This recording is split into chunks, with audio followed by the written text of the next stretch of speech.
Parang isang panaginip para kay Mia ang pangyayaring hindi niya inakala. Iniisip ng dalaga na sana panaginip na lamang ang lahat ng iyon dahil kahit anong pilit niyang takasan at kalimutan ang nangyari, hindi nito magawa. Tila nakakulong ang dalaga sa madilim niyang buhay. Mia, gising na! Anong oras ba ang pasok mo? Tanong ni Teresa na ina ni Mia. Nag-aayin ito ng almusal nila sa lamesa habang nakaupo na sa stepsister nitong anak ng kanyang stepfather. Agad namang bumangon si Mia sa kanyang kama at ang atubiling kumain muna bago maligo. Ngunit pagdating nito sa lamesa, nakita niya ang kanyang stepfather. Kaya naman natigilan ito sa paglalakad papalapit sa kusina. Mamaya na lang ako kakain. Busog pa naman ako. Kahit kumakalam na ang sikmura ng dalaga, hindi na lamang niya ito intindi dahil mas lalong hindi maatim ng kanyang sikmura kung makakasama niyang kumain ng almusal ang lalaking kinasusuklaman niya. 8 taong gulang pa lamang si Mia. Namatay na ang kanyang ama dahil sa hindi malamang dahilan. Nakita na lamang nila ito sa kalsada na nakahandusay at wala ng malay. Hindi sila mayaman, kaya wala silang nagawa sa pagkamatay ng kanyang ama. Gustuhin nilang magbigyan ng hustisya ang kanyang ama, ngunit wala silang pera para buhusan ang mga pulis para lutasin ang kaso. Ang kanya namang ina, nagkaroon ng bagong asawa at nagkaanak sila ng isang babae. Ang babaeng iyon, lagi niyang kinasusuklaman ng dahil sa bago niyang kapatid. Nawala ang atensyon ng kanyang ina sa kanya, kaya hindi nito napapansin ang nararamdaman ni Mia. Isang marahas na pangyayari ang dumating sa buhay ni Mia nang siya'y mag-17 taong gulang na at 10 taong gulang naman ang kanyang kapatid. Mula na mangyari iyon sa kanya, hindi niya na makuhang respetuhin ang kanyang stepfather at ang kanyang half-sister. Maliligo na ang dalaga sa banyo, kaya dali-dali itong bumaba matapos niyang makuha ang kanyang tuwalya sa kanyang kwarto. Dumaan ito sa kusina kung saan nakaupo doon ang tatlo. Halos manlidik ang mga mata ni Mia sa inis nang makita nito ang kanyang stepfather. Nakatingin sa kanya at isinawalang bahala na lamang iyon. Habang naliligo ang dalaga, hindi siya mapakali. Pakiramdam niya kahit anong oras at ilang beses maaaring gawin ulit yon sa kanya ng kanyang stepfather. Ang babuyin siya at pagsamantalahan. Kunin ang buong pagkatao niya at linlangin ang kanyang ina, siyang ikinatatakot niyang mangyari. Ngunit unti-unting nangyayari sa buhay niya. Nais ng dalaga na magsumbong sa mga pulis at sa mga kamag-anak nila. Ngunit natatakot ito dahil nagbanta din ang kanyang stepfather na papatayin niya ang kanyang ina at siya kapag nagsalita siya. Kaya naman, nanahimik na lamang ito dahil ayaw niya may mangyaring masama sa kanyang ina at sa kanyang pamilya. Matapos maligo ng dalaga, tumingin ito sa salamin at pinagmasdan ang kanyang sarili. Hindi nito maatim na ganun ang nangyayari sa buhay niya mula nang mawala ang kanyang ama. Unti-unting namuo ang mga luha ng dalaga sa kanyang mga mata. 23 na si Mia at nag-aaral pa ito ng college sa kursong abogado. Ginagawa niyang inspirasyon ang kanyang ina at ang mga karanasan niya para matupad ang kanyang pangarap at mabigyan ng hustisya ang mga tulad niya. Inis na inis ang dalagang pagmasdan ang kanyang sarili sa harap ng salamin. Napapikit na lamang ito at yumuko. Wala siyang ibang magawa kundi ang umiyak sa tuwing naalala niya ang mga nangyari sa kanya. Natigilan ang dalaga sa pag-iyak at pinunasan ang kanyang mga luha nang biglang may kumatok sa pinto ng CR. Natatakot itong buksan kaagad, kaya naman tinanong muna nito kung sino ang nasa labas. Sino yan? Nanginginig na boses ang dalaga, ngunit walang sumasagot, kaya agad itong hinawakan ang doorknob upang ilak, ngunit naunahan siya nitong mabuksan dahil may hawak itong susi at agad na sinara ang pinto at nilak. Wag! Tama na! Maawa kayo sa akin! Pakiusap! pagmamakaawa ng dalaga at tumakbo. Nagbabakas sakaling makalabas siya ng pinto. Ngunit hindi nito nagawa. Hinarangan siya ng lalaki at hinawakan sa bewang. Bumubulong ito kung ano-ano sa kanya at inaamoy ang kanyang leeg at braso dahil nakatapis lang ito, madali siya nito mapagsasamantalahan. Malakas na tibok ng puso ng dalaga ang tanging naririnig niya at ang kaba ng kanyang nararamdaman. Tinadyakan niya ang lalaki at sumigaw ng tulong habang papatakbo sa pintuan palabas ng CR. Bago pa man siya makahawak sa doorknob ay nahawakan ng lalaki ang kanyang mahabang buhok at hinila siya palayo sa pinto. Napaiyak na lamang ang dalaga dahil sa sakit ng kanyang ulo at nakahawak sa kanyang tapis na towel. "Tatakas ka pa, ha?" Sinukmuraan siya nito dahil para mapaluhod siya sa sakit ng kanyang nararamdaman. "Pakiusap, tama na po." Pagmamakaawa nito, ngunit sinunggandahan pa ito ng malakas na sampal at sabunot. "Subukan mo ulit tumakas, hindi lang yan ang makukuha mo." Pinitawan nito ang buhok ng dalaga at natanggal ang sinturon niya. "Gusto mo magpatulong sa mama mo? Wala sila dito. Tayong dalawa lang ang nandito ngayon sa bahay. Masusolo kita ngayon. Alam mo ba yun?" Nakangiting sabi ng lalaki. "Hayop ka talaga!" Sigaw ng dalaga at tumayo. Ngunit sadyang malakas ang lalaki kaya hindi niya ito matakas-takasan.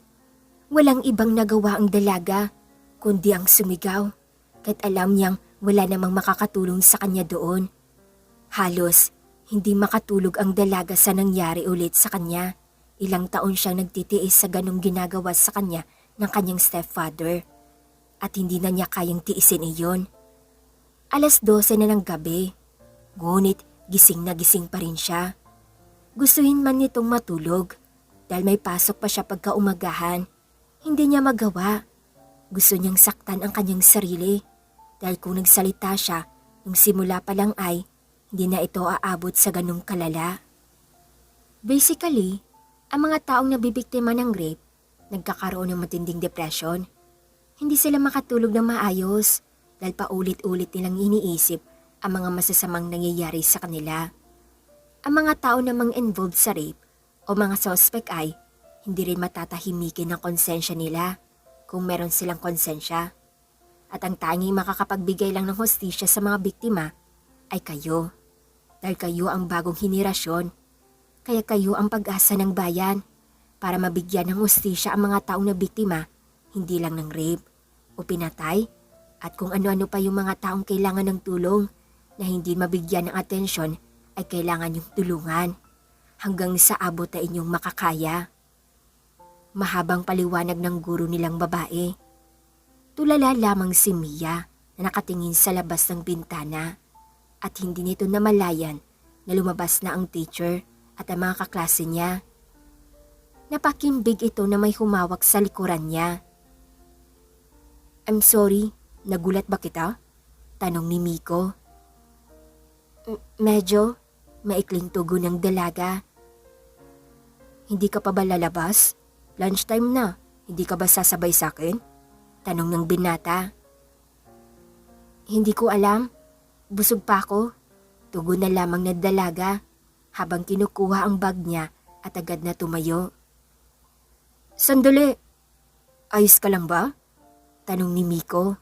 Ngunit hindi umimik ang dalaga at patuloy lang ito sa paglalakad. Si Miko, nakilala ni Mia mula ng first year college. Magkaklase silang dalawa. Simula nung una naging maayos ang kanilang pagkakaibigan. Ngunit sa isang iglap, biglang nag-iba ang dalaga.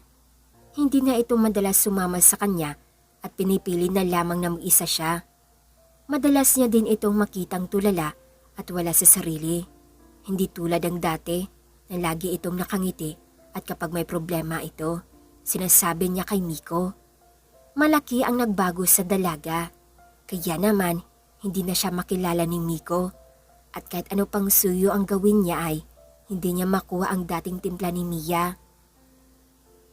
Mukhang May problema ka? Ano yun? Pwede mo naman sabihin sa akin. Makikinig naman ako sa iyo, Mia. Tulad ng dati, lagi mong sinasabi sa akin kapag may problema ka. Mabilis naglalakad si Mia habang nagsasalita si Miko sa kanya at hinahabol din siya nito. Pabayaan mo muna ako. Ayos lang ako. Tugon naman ng dalaga. Lately, napapansin ko, lagi kang wala sa sarili mo at lagi kang tulala. Para bang natatakot ka kapag lumalapit ako? May nagawa ba akong mali? Hindi ako natatahimik kapag hindi mo sinasabi sa akin, Mia. Napalakas ang boses ito at hinawakan niya sa kamay ang dalaga na ikinatigil ni Mia. I'm sorry, Mia. Nabigla ng dalaga sa nagawa nito. Kaya naman, agad itong umalis at tumakbo para hindi mahabol ang binata. Mia, hindi naman sa ganun yun. I'm sorry. Sigaw ng binata. Ngunit hindi siya binabalingan ng lingon ng dalaga na tila ba ay takot na takot sa kanya. Walang ibang kaibigan si Mia bukod kay Miko. Dahil ang mga babae nitong kaibigan, hindi niya masikmuraan ang mga ugali na sinasiraan siya ng patalikod. Kaya naman, iniiwasan niya ang mga ito. Ngunit ngayon, tila pati si Miko ay iiwasan na rin ng dalaga. Habang naglalakad ang dalaga sa kalsada, hindi dito maiwasang isipin ulit ang mga pambababoy sa kanya ng kanyang stepfather nang dahil doon lahat ng tao sa paligid niya ay kinatatakutan niya na rin kahit si Miko. Napaupo na lang si Mia sa isang bench na nasa waiting area para sumakay ng bus pa uwi. Pabagsak itong naupo nang maramdaman nitong hindi maganda ang kanyang pakiramdam at nanlalamig ang buo niyang katawan. Nahihilo ito at nanginginig. Nagsigawan ang mga taong nasa paligid niya nang bigla na lamang itong natumbas sa kanyang kinaupuan at pinaikutan ang mga tao. Ngunit walang sino man ang lumalapit dito.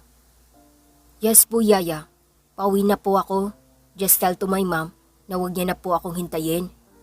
Bili ni Miko sa kanyang yaya na tumawag sa cellphone. Binaba nito ang cellphone na makitang maraming tao ang nagtitipon-tipon at tila nagkakagulo kaya agad niya itong nilapitan. Laking gulat ni Miko nang makitang walang malay si Mia na nakahalumpasay sa sahig na nahulog ito sa kanyang kinaupuan. Mia? Excuse me po, makikidaan. Kilala ko po yan. Sabi ng binata at nagkipagsiksikan sa mga tao para malapitan ang dalaga. Agad itong tumawag ng taxi para madala ang kaibigan. Makikidaan po, kuya. Agad na binuhat ng binata ang dalaga. At sakto naman ang pagdating ng taxi ng kanyang tinawagan. Kaya agad niya rin itong naisakay. Saan po tayo, sir? Tanong ng driver. I think dumiretso tayo ng hospital. Tugon na lamang ng binata dahil na rin sa taranta nito habang hinihimas ang mukha ng dalaga at pinapakiramdam ang pulso nito kung humihinga pa. Naghihintay ng ilang minuto si Miko sa labas ng room ni Mia hanggang sa lumabas ang doktor na nag-consult sa kalagayan ng dalaga. Kamusta po siya, Dok? Tanong ng binata. Kampante naman itong maayos ang kalagayan ng kanyang kaibigan dahil maayos naman ang mukhang inaharap sa kanya ng doktor, kaya naman wala siyang dapat isiping masama. Maayos naman siya ngayon. Kailangan niya ng maayos na pahinga, maayos na pagkain at maayos na tulog. May problema bang pinagdadaanan ang girlfriend mo, sir? Bigla ang tanong ng doktor na ikinataas ng kilay ng binata. Hindi ko po siya girlfriend. Kaibigan lang po. Tugon na lamang ng binata. Ganun ba? Sa tingin ko, sobra yung pinagdadaanan niyang problema at nag-cause yun sa kanya ng depression dahil doon naapektuhan din ang kanyang kalusugan. Dagdag pa ng doktor. Ano po ang dapat kong gawin para maging maayos ang pakiramdam niya? Madali lang naman. Alagaan at huwag pabayaan ang kanyang sarili. lalo na ang kalusugan. Kahit may problema tayo, hindi natin dapat hayaan na maapektuhan nito ang ating katawan dahil ito ang magiging dahilan para lalo tayong manghina. Paliwanag ng doktor. Salamat po, Dok. Ngiting tugon ng binata at binaling ang tingin sa dalaga na tutulog sa kama. Ngunit kalaunan, pumasok na rin ito sa loob ng kwarto at naupo sa upuan na nasa tabi ng kama ni Mia. I don't know what happened to you, Mia. Hindi ko alam kung bakit ka nagkakaganyan. But I want to trust me na sabihin mo sa akin lahat ng nararamdaman mo o problema mo dahil kaibigan kita at ayokong nakikita kang nagkakaganyan. Nahihirapan din ako kapag nahihirapan ka pero wala akong magawa dahil hindi ko naman alam ang nangyayari sa buhay mo. Sabi ni Miko kay Mia kahit na alam niyang hindi naman siya naririnig ng dalaga. Hinawakan nito ang kanyang kamay at hinalikan. Kinaumagahan, nagising si Mia at nagulat ito nang makitang nasa tabi si Miko na natutulog. Nagdahan-dahan itong tumayo, ngunit agad namang nagising ang binata. Mia, gising ka na pala, sabi ng binata. Anong ginagawa ko rito? Tanong ng dalaga. Nawalan ka ng malay kagabi. Buti nakita kita. Agad kitang dinala dito sa ospital. Pero maayos naman na daw ang lagay mo, sabi ng doktor. Kailangan mo lang magpahinga ng maayos. Tugon ng binata. Mia, pwede ba ako magtanong? Dagdag pa ng binata. Hindi ko alam kung anong gagawin ko. Pero ayoko makita kang ganito. Hindi ako sanay na lagi mo akong iniiwasan at hindi ka na tulad ng dati. Ano bang problema? Pwede ko bang malaman para makatulong ako? Tutulong ako hanggang sa abot ng aking makakaya. Sabi pa nito. Salamat Miko sa pag-alala mo sa akin. Pero ayos lang ako. Tugon naman ng dalaga. Sabihin man itong ayos lang siya, ngunit bakas sa kanyang boses at kita sa kanyang mga mata na hindi ito totoo at alam iyon ng kanyang kaibigan. Matagal na tayong magkaibigan. Halos 4 na taon na, Mia. Ngayon ka lang nagkakaganyan. Tumayo ang binata at may kinuha sa kanyang bag. Ayos lang talaga ako, Miko. Tignan mo, maayos naman ako, di ba? Sadyang, makakalimutan ko lang talagang kumain sa tamang oras dahil maraming ginagawa sa bahay at sa school. Pero ayos lang ako. Pinipilit ngumiti ng dalaga kahit napakapait para sa kanyang itago ang lahat ng iyon sa kaibigan. Hindi ka ayos, Mia. Alam ko yun. Ramdam ko yun. Pero naiintindihan ko kung hindi mo sa akin sabihin kung bakit. Muli nitong hinarap ang dalaga at hinawakan ng kamay. Ito, baka makatulong sa'yo. Dagdag pa ng binata. Basta, kung kailangan mo ako, nandito lang ako para sa'yo. Handa akong makinig sa mga sasabihin mo. Handa akong samahan ka sa mga problema mo. Tutulungan kita dahil yun ang pangako ko sa'yo simula nung una. Salamat, Miko. Napakabuti mong kaibigan sa'kin.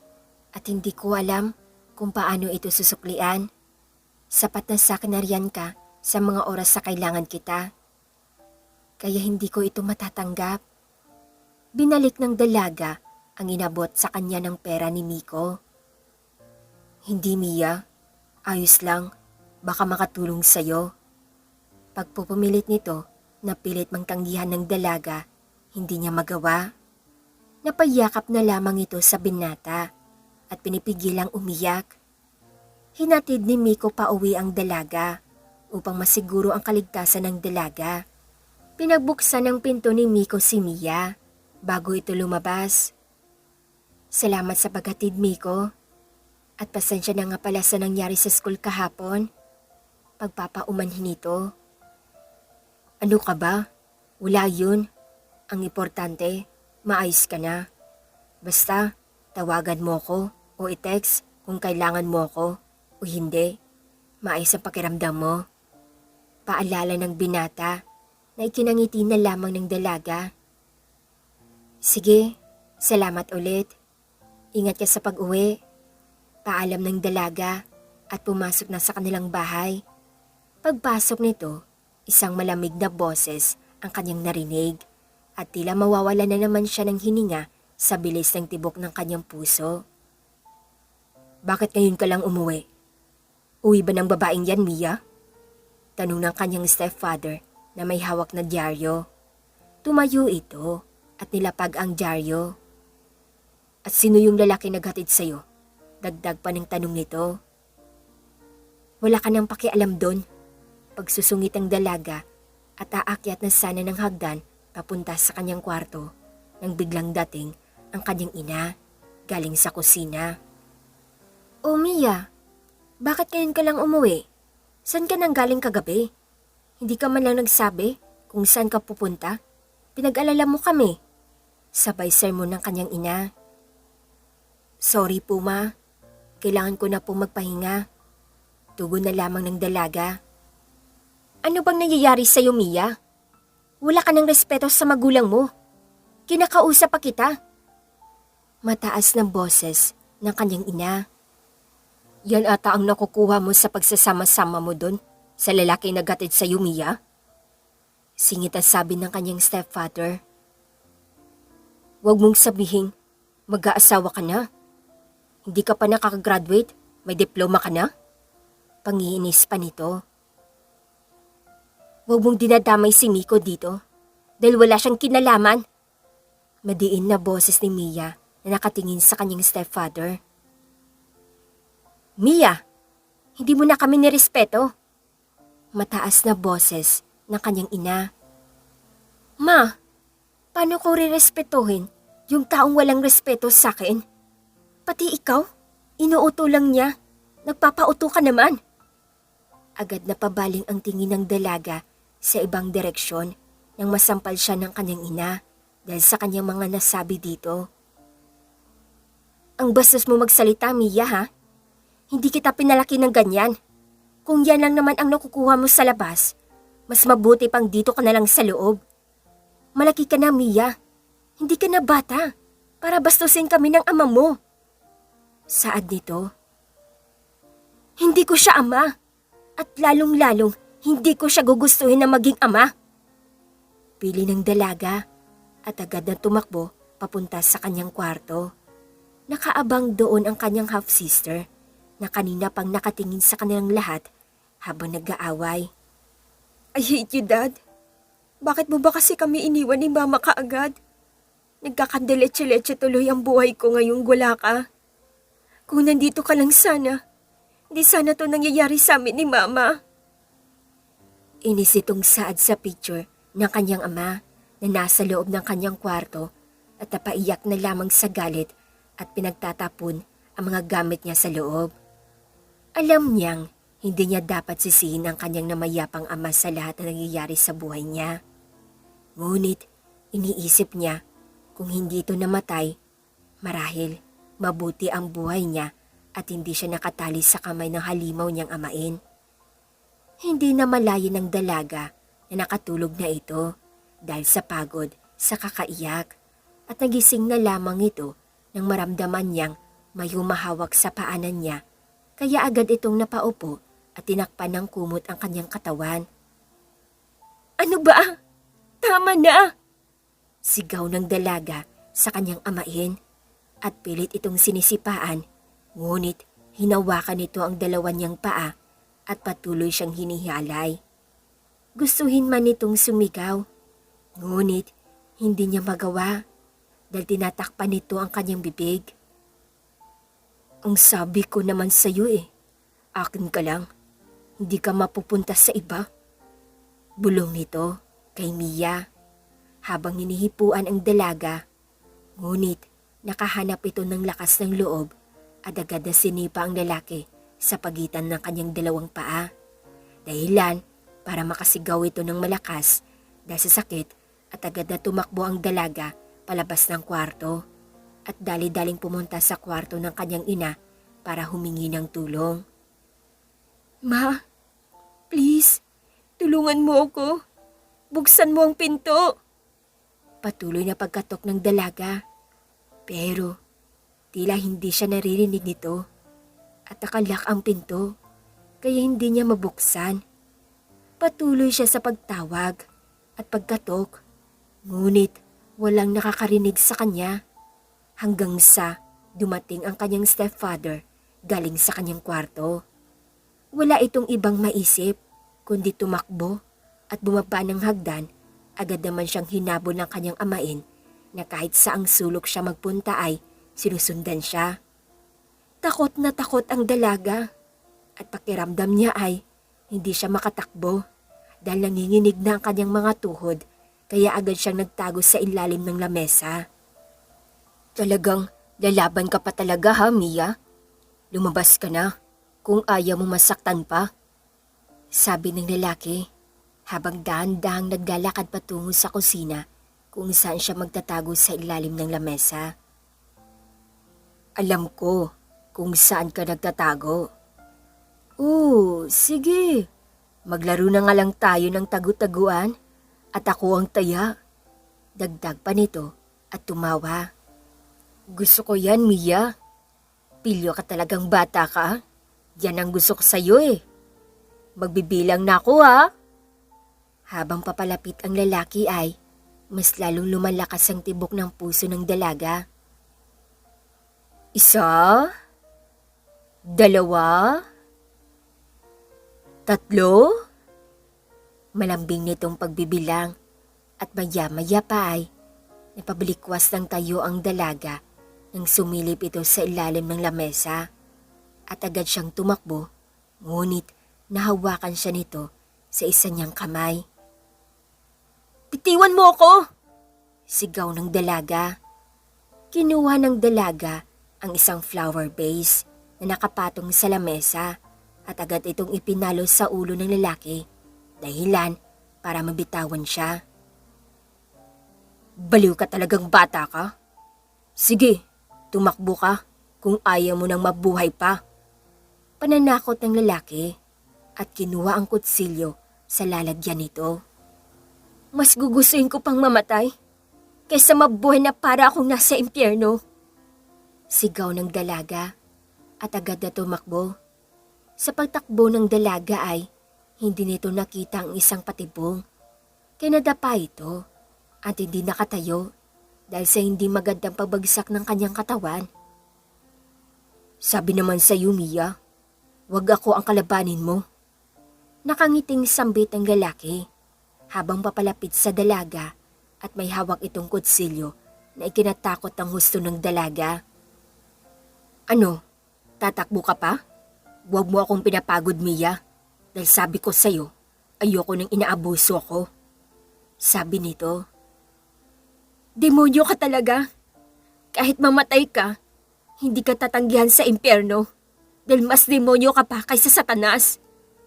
Sigaw ng dalaga, kasabay ng malakas na pagsampal ng lalaki sa kanyang mukha at tinutukan siya ng kutsilyo sa kanyang leeg.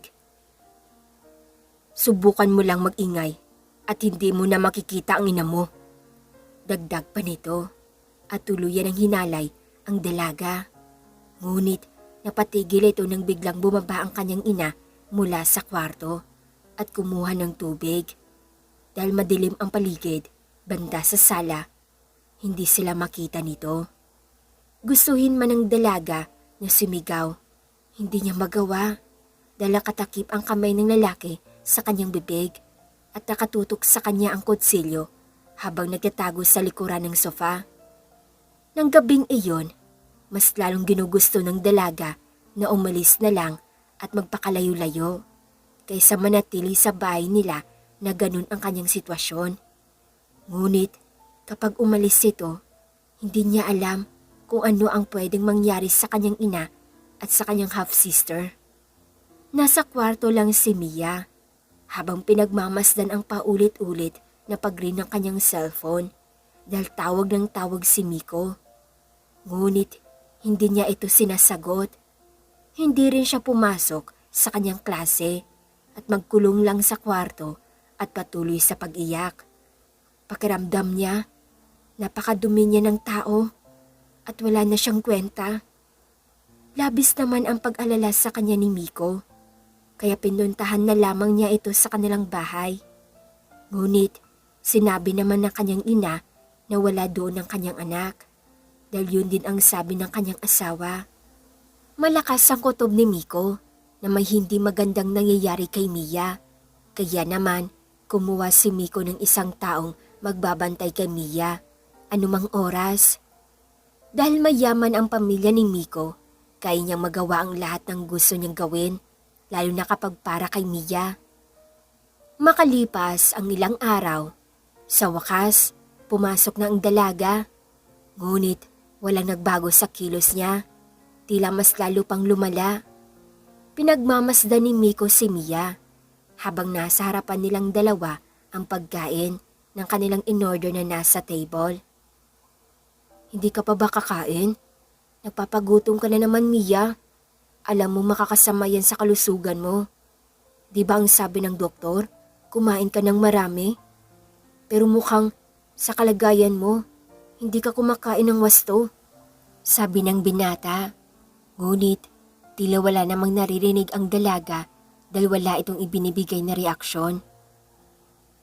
Mia, tawag nito sa pangalan ng dalaga bago natauhan. Ayos ka lang ba? Tanong ng binata. Ha? Ngumiti ang dalaga at tumango. Ayos lang ako, Miko. Dagdag pa nito. Alam mo, ano mayang iniisip mo? Iwanan mo muna yan. Itapon mo muna. Malaki man yan o maliit, dapat isipin mo pa rin ang sarili mo. Dahil ikaw ang kawawa nun. Diba sinabi ko na to sa'yo? Akala ko ba nagkakaintindihan na tayo nun? Sabi ng binata. I'm sorry, Miko. I'm sorry. Sabi ng dalaga at agad na tumayo at umalis sa cafeteria. Mia! Agad naman siyang hinabol ang binata. Mia, bakit ka ba nagkakaganito? Ano bang problema? May problema ka ba sa akin? Ako ba ang problema mo? Bakit hindi mo masabi-sabi sa akin ang problema mo? Sunod-sunod na tanong ng binata na ikinatigil sa paglalakad ni Mia. Bakit mo ba ginagawa to sa akin, Miko? Ano bang kailangan mo? Tanong ng dalaga. Naguguluhan si Miko sa tanong nito. Kaya naman lumapit ito. Ngunit umatras ang dalaga. Anong ibig mong sabihin, Mia? Kaibigan mo ko. At syempre, gusto kitang tulungan. Dahil hindi ko makakayang tignan ka ng nakakaganyan na nahihirapan ka.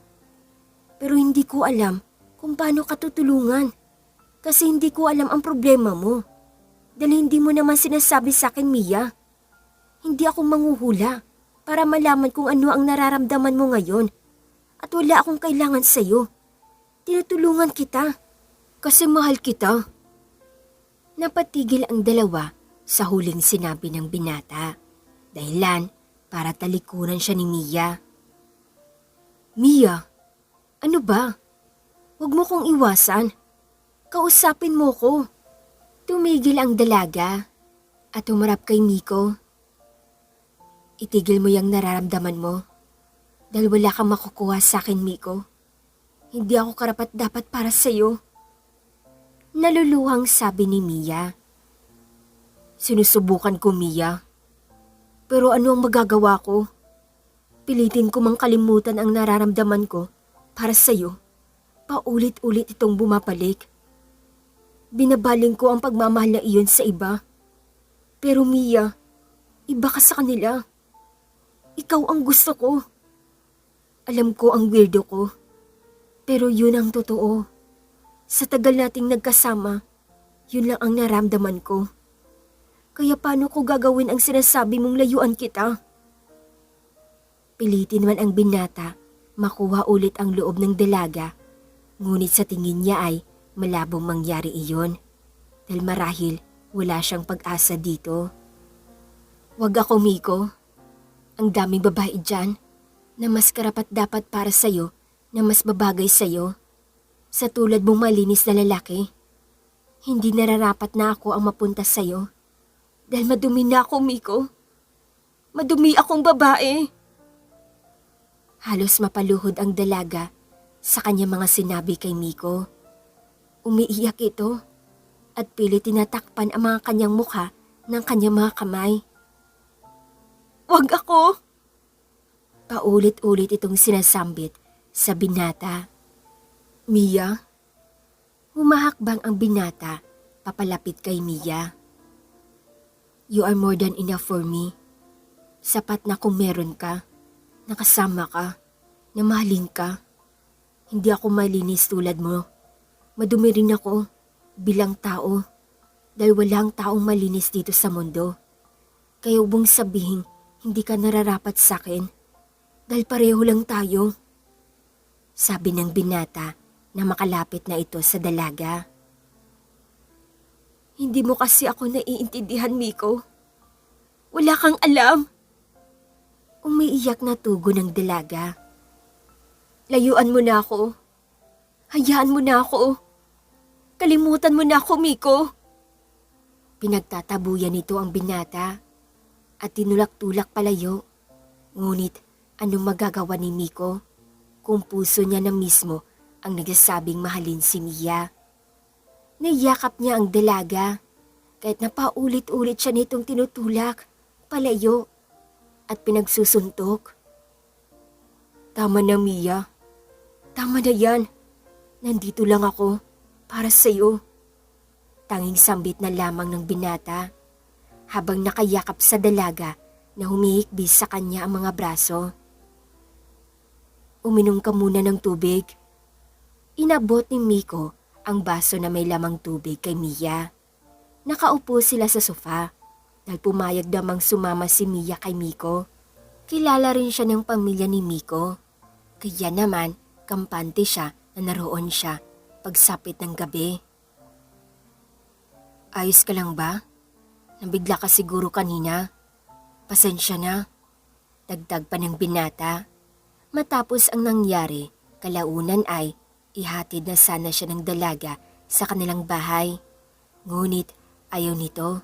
Kaya naman nagpasya si Miko na sa bahay na lang nila dalhin ang dalaga kaysa iwan ito sa kung saan saang lugar na gusto niyang babaan.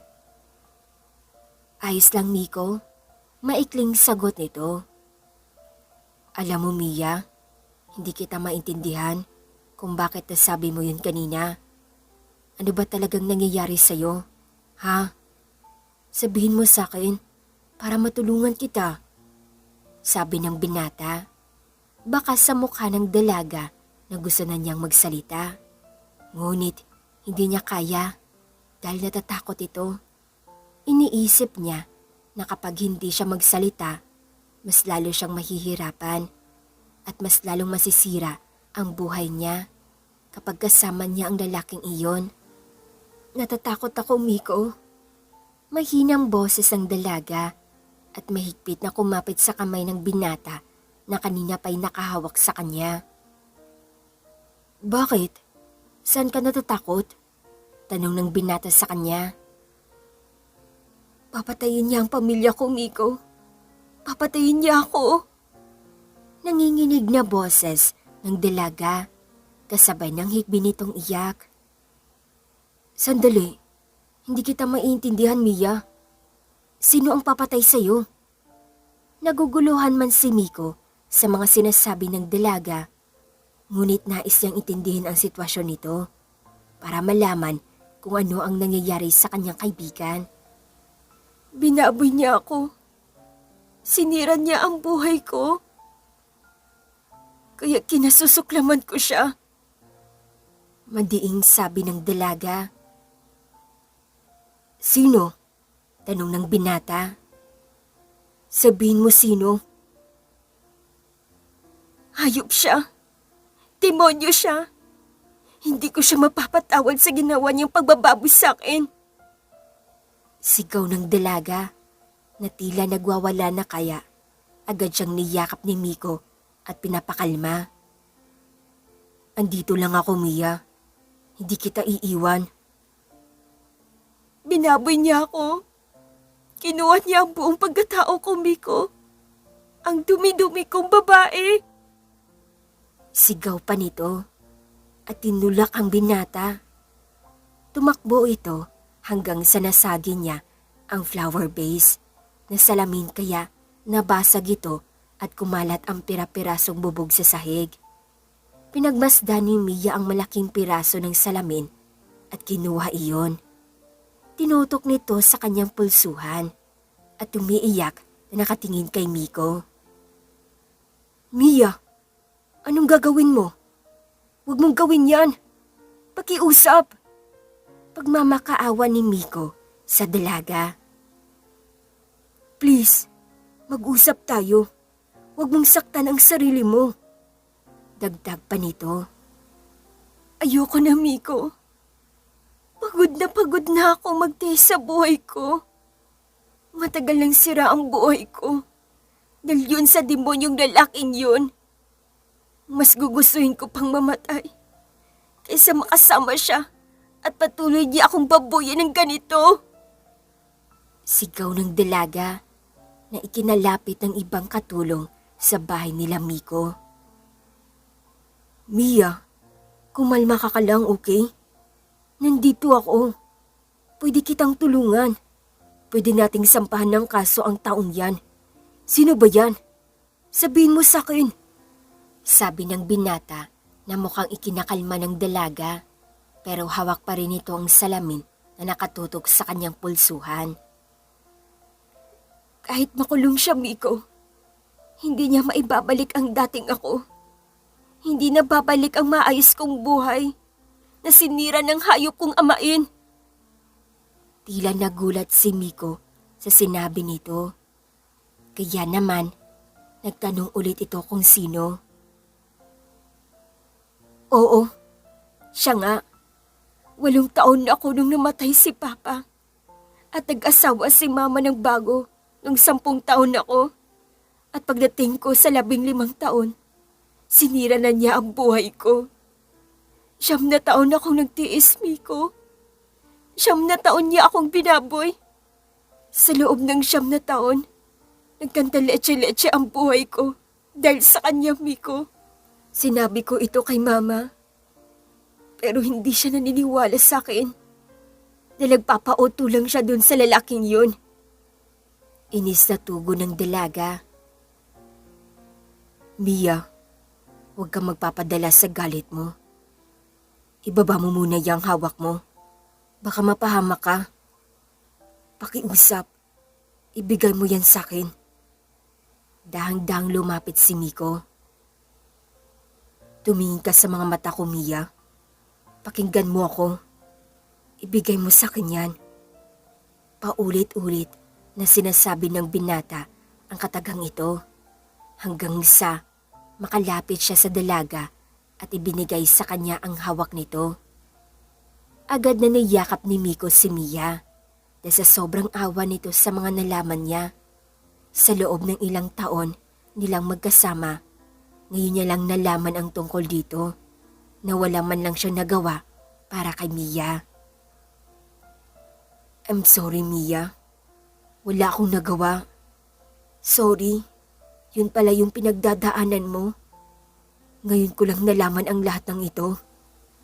Dahil mahal ng binata ang dalaga, hindi niya magagawang hayaan na lamang ito. Kaya simula ng araw na iyon, nagplano ang dalawa. Nang masagi ni Mia ang isang halaman na naroon sa gilid ng hagdan, dahilan para makagawa siya ng ingay. Dala nito ang kanyang ibang mga gamit na nilagay niya sa ibang bag. Saan ka pupunta? Isang boses ang nagpatindig ng balahibo ni Mia at dahilan para bumilis ang tibok ng kanyang puso. Tumakbo ito pabalik sa taas at pumunta muli sa kanyang kwarto. Nilak iyon at nilagyan ng mabibigat na bagay para maiharang sa pintuan. Naghanap siya ng posibleng madadaanan niya. Ngunit masyadong maliit ang bintana para makadaan siya. Maya-maya pa, pilit binubuksan ng lalaki ang pinto para makapasok. Agad naman niyang kinuha ang cellphone niya na nasa bag at tumawag kay Miko. Ngunit hindi ito sumasagot. Ano ba naman, Miko? Sagutin mo ang tawag ko. Agad na ibaba ng dalaga ang kanyang cellphone na makapasok ng tuluyan ang lalaki sa kanyang kwarto. Anong gagawin mo sa akin?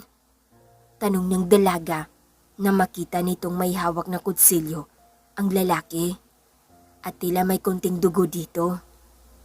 Alam mo, Mia, hindi talaga ako makontento. Nakikita lang kita. Yung hubog ng katawan mo, sobra akong inaakit. Baka sa boses ito, ang pagkabaliw na tila ay wala sa sarili. Hayop ka talaga! Binato ng dalaga ang mga bagay na maaari niyang maibato sa lalaki at agad na tumakbo palabas ng kanyang kwarto at tumiretso sa kwarto ng kanyang ina. Ngunit matagal bago niya ito nabuksan. Laking gulat ni Mia na makitang nakatali ang kanyang ina at ang kanyang half-sister sa baba ng kama.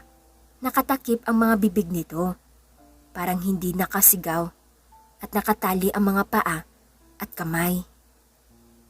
Ma? Shaina? Anong nangyari sa inyo? Agad siyang nagtungo doon at kinalasan ang dalawa. Tinanggal niya ang tela sa bibig nila at tinanggal ang nakatali sa kanilang kamay at paa. Wow naman! Napakagandang tignan ng nagtutulungan kayo. Nakahanap ka na ng kakampi, Mia. Nakangiting sabi ng lalaki. Demonyo ka talaga. Wala kang puso. Pati mama ko. Idadamay mong hayop ka. Sigaw ng dalaga sa lalaki. Bakit? Kasalanan ko bang pakialamera yung nanay mo? Kasalanan niya yun, Mia. Dagdag pa nito. Mia, tumakas ka na. Dalhin mo ang kapatid mo. Umalis na kayo. Utos ng kanyang ina at binigay sa kanya ang kanyang kapatid. Swerte niyo kung makakaalis kayo ng buhay sa bahay na to, Mia. Patawang sabi ng lalaki. Tigilan mo na kami. Ano bang kailangan mo? Bakit mo sinisira ang buhay naming lahat? Sigaw ng tanong ng dalaga. Ang ama niyo ang sumira sa buhay ko at ng mag-ina ko. Kaya dapat nang sirain ko rin ang buhay niyong lahat. Tugon ng lalaki. Ano? Huwag mong dinadamay ang asawa ko sa kahibangan mo. Sigaw ng mama ni Mia. Bakit naman? Totoo namang siya ang unang nanira ng buhay ko. O baka hindi niyo alam. Pinatay ng asawa mo ang asawa ko nagdadalang tao. Alam mo ba kung gaano yun kasakit? Alam niyo ba kung anong hirap ng pinagdaanan ko nang dahil sa ginawa niya? Kaya pinatay ko siya. Pero hindi pa yun sapat. Nakapalit sa buhay na kinuha niya sa mag-ina ko. Halos hindi makapaniwala ang mag-ina sa mga sinasabi nito dahil sa mukha ng kanyang asawa ay hindi niya magagawang pumatay ng tao, lalong-lalo naman si Mia na hindi makapaniwalang magagawa iyon ng kanyang ama. Sabihin mo, sino ang mag-ina mo? Hindi mo ba maalala kung sino ang nabangga niyo ng gabing iyon? Yung mag-ina kong nagmamakaawa na tulungan niyo?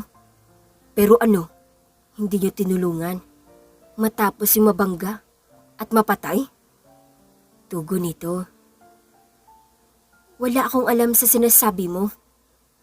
Habang nag-uusap ang mag-asawa ay naghahanap naman ng tiyempo ang magkapatid para tumakas palabas ng kwarto habang nakatuon ang atensyon nito sa kanyang ina. Ngunit hindi nila iyon nagawa. Nang mapansin sila ng lalaki ay agad silang tumakbo palabas at pagtalikod naman ng lalaki ay hinampas ng ina ni Mia ang ulo ng kanyang manlulokong asawa. Mamatay ka! Sigaw nito bago hinampas sa ulo ang vase Agad silang tumakbo pababa ng hagdan. Hindi nawala ng malay ang lalaki. Medyo nahilo lang ito dahil sa ulo hinampas ang vase, kaya dahan-dahan ulit itong tumayo para habulin ang mag-ina. Palabas na sana ito ng pinto na makita nito ang kabinet na pinagtataguan niya ng kanyang baril. Habang maghihintay naman si Miko ng tawag ni Mia ay nag-alala ito dahil paulit-ulitan niyang tinawagan, ngunit hindi sumasagot. Nag-alala ito dahil hindi niya nasagot ang tawag ng dalaga, kaya naman agad niyang kinuha ang sasakyan niya sa garahe at pumunta sa bahay ng dalaga. Sige, tumakas kayo para malasap niyo ang bala ng baril ko tulad ng pagpatay ko sa asawa mo at sa tatay mo. Hayop ka talaga. Hindi ka na naawa sa anak mo si Shaina. Sigaw ng ina ni Mia. Yun ang akala mo. Hindi ko anak si Shaina. Nung nanganak ka, pinagpalit ko ang anak ko sa ibang bata dahil yun ang plano ko. At sa tingin mo ba, tanga ako? Ha? Hindi ko idadamay dito ang anak ko. Pagdidiin nito, habang nakatutok sa kanang tatlo ang baril. Nanginginig na si Mia sa takot. Nais na niyang matapos ang lahat, lalo nang lumapit sa kanya ang lalaki at hinimasimas ang kanyang mukha at buhok. Bitiwan mo ko! Nagpupumiglas ang dalaga, ngunit natatakot ito na baka iputok ang baril na nakatutok sa kanyang ulo. Si Mia? Akin si Mia. Akin lang siya. Diin nitong sabi na parang napapaliw at tinutok ulit sa kanyang ina ang baril. Ipapakita ko sa iyo ngayon kung paano ko babuyin ang anak mo. Tignan mo mabuti. Sigaw nito at tinalikan ang dalaga sa leeg. Sigaw ito ng sigaw, ngunit wala namang magawa ang kanyang ina, kundi ang tignan lang siya at ang umiyak. Maya-maya pa, dumating si Miko. Agad siyang pumasok sa gitang bahay nila Mia. Nakita nito ang ina ni Mia, ngunit umiiyak at sinanyasan siya ng tulong. Doon pa lang na nabinata na may hindi magandang nangyayari sa kanila. Kaya naman, hindi ito nagpahalata at dumaan sa likuran ng bahay nila. Nang makapasok ito sa kusina, kumuha ito ng kung anong bagay na pwedeng ihampas sa kanya. Nagtagumpay ang binata na mahampas ang lalaki at nabitawan nito si Mia.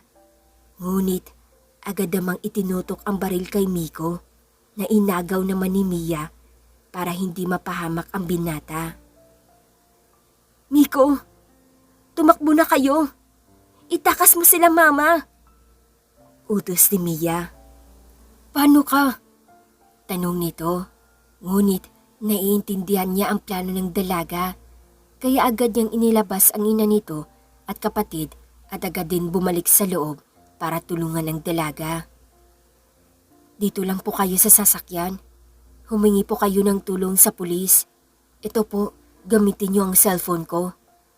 Agad na binigay ng binata ang kanyang phone at bumalik sa loob. Ikaw pala ang lalaking aaligid-aligid kay Mia. Nice meeting you, boy. Ang balas mo. Sa ganitong sitwasyon tayo nagkakakilala. Sabi ng lalaki habang nakaupo ang dalawa sa sofa. Takot na takot si Mia. Kaya naman, sinunod nito ang mga sinasabi sa kanya ng lalaki. Dahil alam niyang si Miko ang mapapahamak. Pakiusap, Miko. Umalis ka na. Utos ni Mia. Ngunit hindi iyon gagawin ng binata kung ganun ang nangyayari sa dalaga. Hindi kita iiwan, Mia. Tugon ng binata. Mukhang mahal na mahal mo si Mia at ayaw mo siyang iwan. Magpapakabayani ka para sa kanya. Tama ba? Patawang sabi ng lalaki. Oo, dahil ayoko mapunta siya sa mga kamay ng mga taong walang puso, tulad mo. Sigaw ng binata. Huli na, Paparating na ang mga pulis at ito ang katapusan ng mga kabaliwan mo. Dagdag pa nito. Sa tingin mo, natatakot ako? Tanong ng lalaki at tumawa ng malakas. Ito ba ang pinaglalaban mo? Ang babaeng ito? Pwes, tignan mo kung paano ko angkinin ang taong mahal mo. Dagdag pa nito at pilit hinuhubaran ang dalaga sa harap ni Miko. Hayop ka talaga! Bitiwan mo siya! Sigaw ni Miko. Ngunit walang naririnig ang lalaki at patuloy ang ginagawang pangahalay sa dalaga. Demonyo ka talaga! Ito ang dapat sa'yo! Kinuha ni Miko ang bakal na upuan sa lamesa at hinampas iyon sa likuran ng lalaki.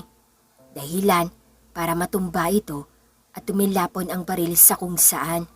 Agad niya itong pinatungan at pinagsusuntok sa mukha dahil sa inis ito. Halos mapatay na niya ang lalaki. Mabuti na lang pinigilan siya ni Mia nang makitang hindi na gumagalaw ang kanyang amain. Ngunit yun ang buong akala nila dahil pagkatalikod nilang dalawa, hinawakan ng lalaki ang paa ni Miko at hinila para madapa ito. Pinagsusuntok niya rin ang binata hanggang sa makahanap ng lakas si Miko at pinaligtad niya ang sitwasyon. Habang nagsusuntukan silang dalawa, nakita ni Mia ang baril sa sahig. Miko! Ang baril! Agad niyang sabi kay Miko na agad namang pinag-agawan ng dalawa. Naghihilaan ito para mauna sa pagkuha ng baril. Ayaw man ng dalaga, kumuha siya ng lakas ng loob para kunin ang baril at itinutok iyon sa kanyang amain. Hayop ka! Sinira mo ang buhay ko. Sinira mo ang pamilya ko. At hindi kita mapapatawad sa ginawa mo kahit kailan. Sigaw ng dalaga na halos kakalabitin na nito ang baril. Wag, Mia. Wag mong hayaang mga kamay mo ang humatol sa lalaking yan. Baka mapatay mo siya. Ikaw ang mapapahamak.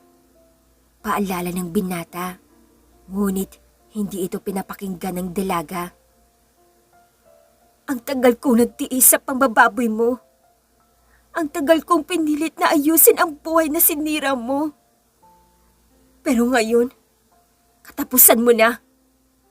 Sigaw ng dalaga.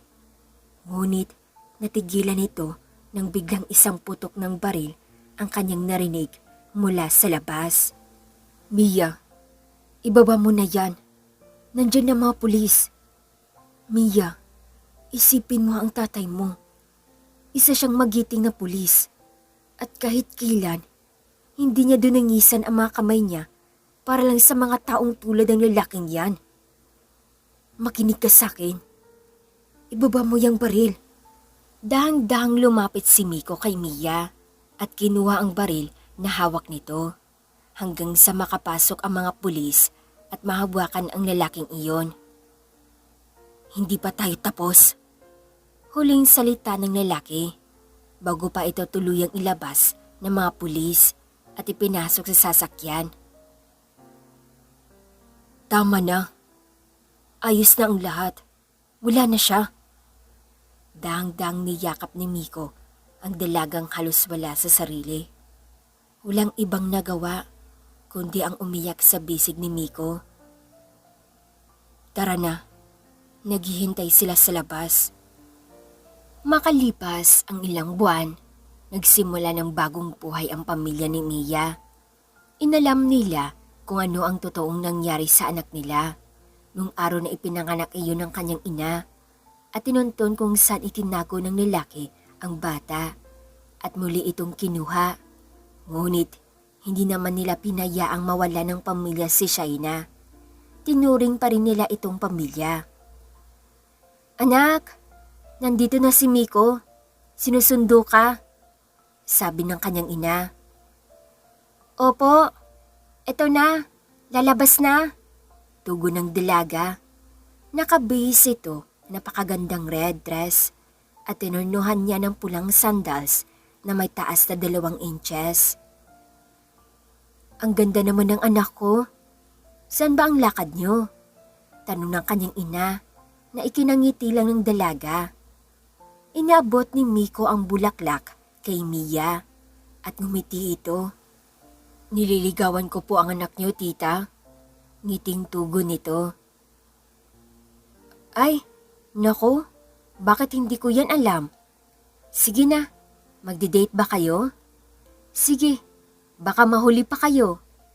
Agad namang sabi ng kanyang ina na ikinakunot noon ng dalaga. Ma, para namang pinagtatabuyan niyo na ako. Napangiti ang kanyang ina. Hindi naman sa ganon. Mukha namang mabait at walang masamang intensyon sa'yo si Miko. At bagay kayo, kaya hindi ko hahadlangin ang mga bagay na ikakasaya mo. Susuportahan kita hanggat kaya ko, basta dun ka sa saya. Sabi ng kanyang ina na ikinangiti nito at iyakap ang ina. Thank you, ma. Patawad, anak. Hindi ko naman ginusto ang mga nangyari sa ating pamilya. Kung alam ko lang na ganun ang pinaghirapan mo, sana noon pa lang napigilan ko. Tugon nito. Ma, ayoko pong isipin ang mga madidilim nating nakaraan. Tapos na po yun. Gusto ko na pong magsimula ng bagong buhay na mapayapa at masaya kasama kayo ng mga kapatid ko. Nakangiting tugon ng dalaga. Bagong buhay, bagong pag-asa para kay Mia. Naniniwala siyang ngayong wala na ang taong nanggugulo sa buhay nila, magiging maayos na rin ang buhay nila. Magkakaroon siya ng pag-asa para baguhin pa ang takbo ng kanyang buhay na makapagsimula muli at maging masaya. Habang nanliligaw si Miko kay Mia, natutulungan niya ang dalaga na makalimutan ang kanyang madidilim na nakaraan. Unti-unting bumabalik sa dati si Mia sa kanyang pagiging masayahin, palaimik na tao at napakasaya para kay Miko na makitang unti-unti niyang nabubuo ang dalaga. Thank you, Miko, ha? Kundi dahil sa'yo, hindi matatapos ang lahat na ito. Kundi dahil sa'yo, magulo pa rin ang mundo ko. Sobrang malaki ang utang na loob ko para sa'yo dahil sa mga nagawa mo sa'kin at sa pamilya ko. Sabi ng dalaga. Nasa gitna sila ng karagatan papunta sa isla ng Kabigin para magpahinga at doon na din magpalipas ng bakasyon. Ang ganda ng himpapawid. Ang ganda pagmasdan ang mga ibon na malayang lumilipad saan man nila gustuhin. Dagdag ng dalaga. Tulad mo, tugon ng binata at niyakap ang dalaga mula sa likuran. Tulad mo, malaya ka na rin gawin ang lahat ng mga gusto mong gawin dahil malaya ka na sa mga nakaraan mong nakatali sa iyo noon. Napangiti ang dalaga sa sinabi nito. Hindi rin ni Mia maitatanggi na gusto niya ang binata. Matapos ang lahat ng ginawa nitong tulong sa kanya at sa mga pinapakita nitong pagiging humble sa kanya, mabait at mapagmahal si Miko. Sigurado rin siyang loyal ito sa kanya at hindi nito magagawang saktan siya. Miko, may tanong lang ako. Ano yun?